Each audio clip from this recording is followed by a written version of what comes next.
eBay has changed a huge amount over the last 20 years. But what changes have had the biggest impact on sellers? What's going to happen next? And how can sellers protect themselves?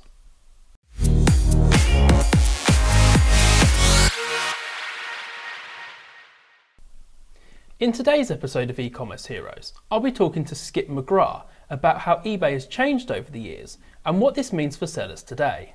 Skip is an experienced seller, having started selling on eBay in 1999. He's also an author and trainer over at Online Sellers Resource. This month's video sponsor is Wunderlister, an affordable eBay listing tool that makes a great replacement for TurboLister. So Skip, let's start by looking at search. In the past, eBay's algorithm was very straightforward and was driven by the auctions ending soonest and price. So what do you think about eBay's search results today, and how can sellers go about improving their ranking? I mean, I'm of the opinion that eBay search was working not perfectly, but okay. It was good and people could find stuff.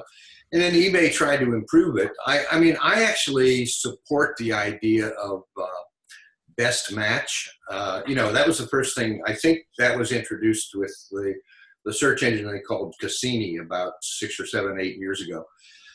So best match, I think, was a good thing to try. I don't know if they've ever done it. I know I do, and I've spoken to a lot of my readers. I publish a newsletter for eBay and Amazon sellers, and a lot of my readers email me and we get in discussions.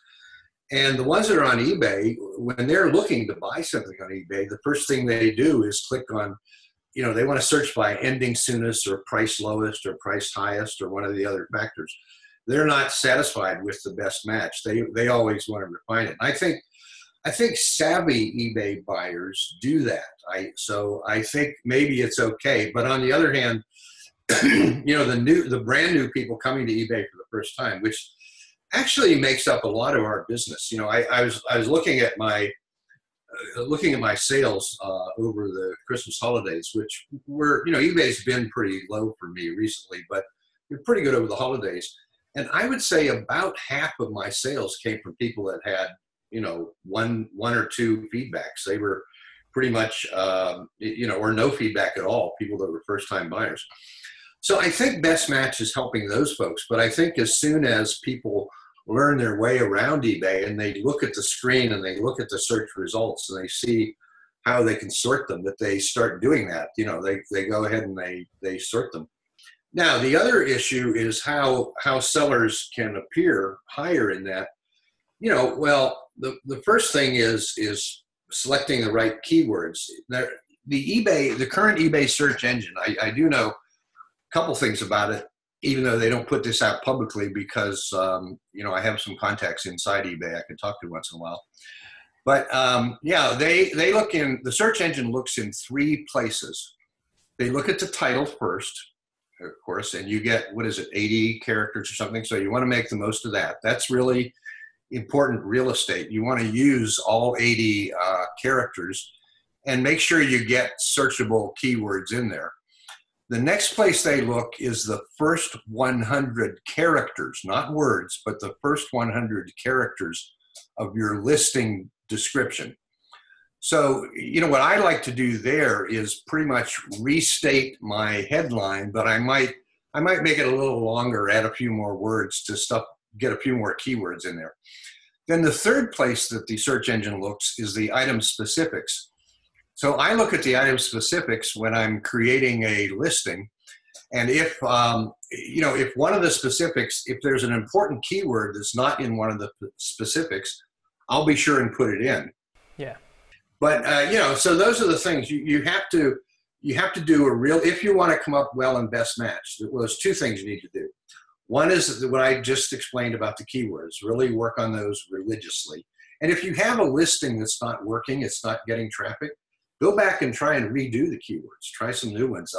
Also update your listings. The things that people searched for a year ago, they're not searching for now. So if you created a listing for something you sell over and over that's more than a year old, I would go in and research the more current keywords for it. So something that you mentioned there, Skip, that I would like to pick up on is when eBay started out, it undoubtedly had that person-to-person community feel. And I think that few eBay sellers would argue that it has become more business-like in recent times. So I'd be interested to know what you think has caused that shift and where you think eBay is heading. Well, I think eBay is always going to be around, and I think eBay can do some things to increase their business. But one of those things I would do is bring back the community. It was the CEO that took over after Meg Whitman left. He was the one, John Donahoe, I think was his name. His problem was he never communicated to eBay sellers and members and users. He never communicated a vision. He's the one that started making the big changes. And I think one of the things he did was try to destroy the idea of an eBay community. He felt that that got in the way of them trying to look like, a trusted shopping site.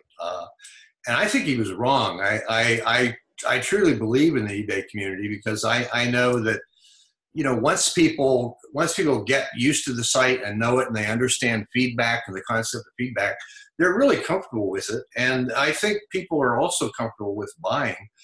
Once they have some communication or they see that, they're comfortable buying from a person rather than a big corporation, a big unknown. Now, the exception to that is Amazon, because Amazon's done such a good job of being the most trusted site on the internet. But, if you compare eBay to Jet, Sears.com, Walmart, all those sites, I think eBay has an advantage there if they would try and bring back the community a little bit and, stress the idea that, hey, this is person-to-person sale. I think eBay needs to teach new members what eBay is and how to use it and how to look for feedback and things like that to do, rather than just try and do things to kill the concept. I mentioned in the last segment about what's coming as free shipping. I mean, that's another thing eBay is doing to make it look more like a company and less like a person doing this thing. So that's my comment on that. But I think the eBay community is pretty much gone, and I think that was intentional. And personally, I'd like to see it come back. I think that's something that. But, even this new CEO that took over after Donahoe, I really hoped he'd be different. One of the things eBay has never had is a CEO like Jeff Bezos or someone like that who's had, excuse me, had some leadership skills and creates a vision and communicates that vision to people, what they want the platform to look like. eBay's never had a CEO like that. Meg Whitman was pretty good at that. I know a lot of people disliked Meg Whitman when she was in charge, but nowadays the most common thing you hear eBay sellers say is, boy, the good old days when Meg Whitman was here. And I think another aspect that has certainly changed is listings. I think, if you go back to when eBay first started, mobile browsing wasn't around.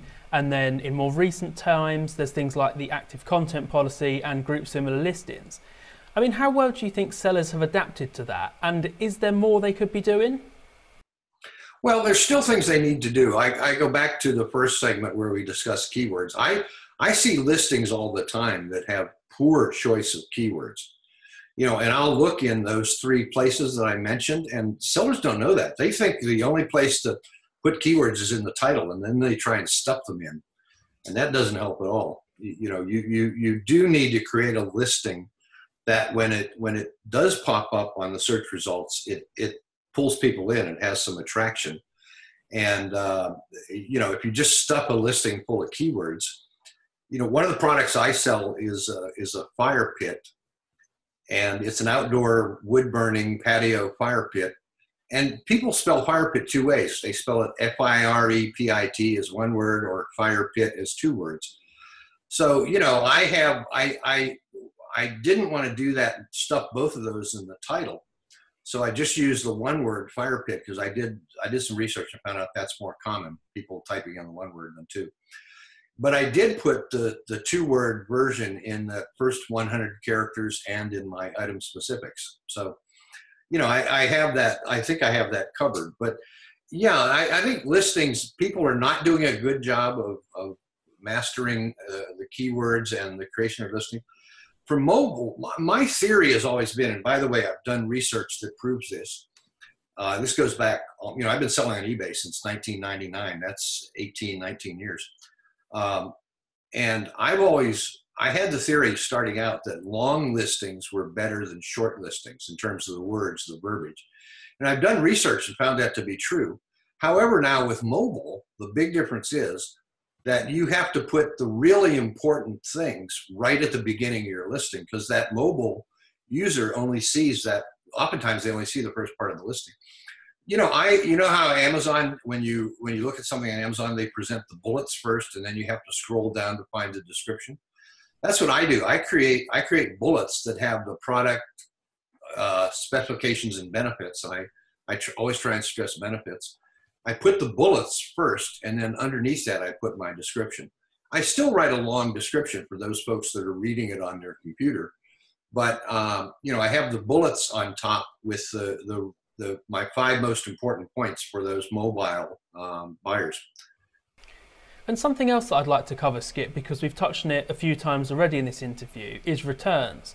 And over the years, eBay have pushed sellers to offer more and more generous returns policies. In your opinion, is this the best way to improve buyer satisfaction, or do you think that the sellers should have been given more freedom over that? No, this is one where I actually agree with eBay strongly. Our personal policy, we go all the way back to 1999, is everything we sold on eBay, we offered a 30-day, no questions asked, money-back guarantee. Now, buyer pays the return shipping. I always make that clear. I even put in my listing, at the bottom of the listing, I'll put in the guarantee. Well, I might have the guarantee in one of the bullets now because of the mobile people. But in my listing, I say, 100% no questions asked, no hassle guarantee, buyer pays return shipping. So I make that clear. That way, if a buyer comes back to me and says, hey, I want my shipping cost, I can take a screenshot of that part of the listing and send it to them and say, look, you knew this going in. So. But yeah, I found it helped my sales.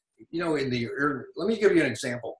One of the first products I sold on eBay was a pair of 19th century beehive candlesticks, brass candlesticks that we had left over from our antique business. We used to be in an antique business in the Hudson Valley in New York. And when we moved out west, we brought all of our small things with us, and they were just sitting in boxes. And, we used to sell those in the antique shop for $90. I put them on eBay and they went for $160. Wow. And I was hooked. That was my first sale on eBay. But it was shortly after that we started offering a guarantee on everything. And as soon as I did, I saw my sales really go up. So yeah, do I get the occasional person that takes advantage of that? We all know there's some bad people on eBay on the buyer side. Yes, I do, but it's rare. And I can tell you, back in the days before PayPal, when people were still taking checks, in all of my years on eBay, I've had 2 bad checks. So, and I think I've had so many emails and feedbacks from eBay sellers or eBay buyers, telling me that the reason they bought was that guarantee, that return guarantee. It made them feel safe. So you will sell a lot more. I think if eBay moves to this, they insist on a 30-day return policy. And then when they make it free, I think that's going to actually increase sales on eBay. And something that we certainly see a lot, whether it's in our forum or in blog comments, is sellers saying that they can't adapt to changes that eBay have made, or that the changes, there's just too many of them and they come too fast, or that they get conflicting information from eBay reps. They're suffering because there's so many technical glitches, or, eBay's random testing is penalising their listings. In your opinion, is this something that's getting better? Is it getting worse? And, how can sellers handle that when these kind of situations arise? Yeah, let me address 2 things. You also mentioned the policies. eBay came out with a policy several years ago, maybe 12 years ago, that they would only announce policy changes twice a year, in the spring and the fall. But in reality, they haven't followed that. They do announce the big changes then. They give you a little bit of warning. But so many of those changes are stupid and unnecessary. Like it goes back to the thing I said, once a corporation gets beyond the founders of the corporation, they start hiring employees and they get managers and middle management. They start hiring these MBAs. And all these people sit around and they hire tech people too, IP people, tech people, but they all sit around thinking, what am I going to do? We have to do something. Let's come up with a policy, or let's make a change to the system, or let's do something technical. And now onto the glitches. Yes, I think it's getting worse. I think eBay is a lot of their policy changes. They're making mid-year. They're not going by their promise to only announce them and do them twice a year. They're constantly sort of making them all the time. And the glitches are getting worse. I don't know why they can't hire good IP people. I even wonder if they farmed it out. Has it been farmed out to India or Bulgaria or someplace like that? I actually work with some Bulgarians, and they're pretty good. Back in my days when I used to be in international marketing, Bulgaria provided all the engineers for the Soviet Union and the Middle East and Africa and places like that. So they have a long history of technical prowess. But India, the Philippines, some of these other countries, I think eBay is trying to save money by sending that work out, and they're not getting the results they used to.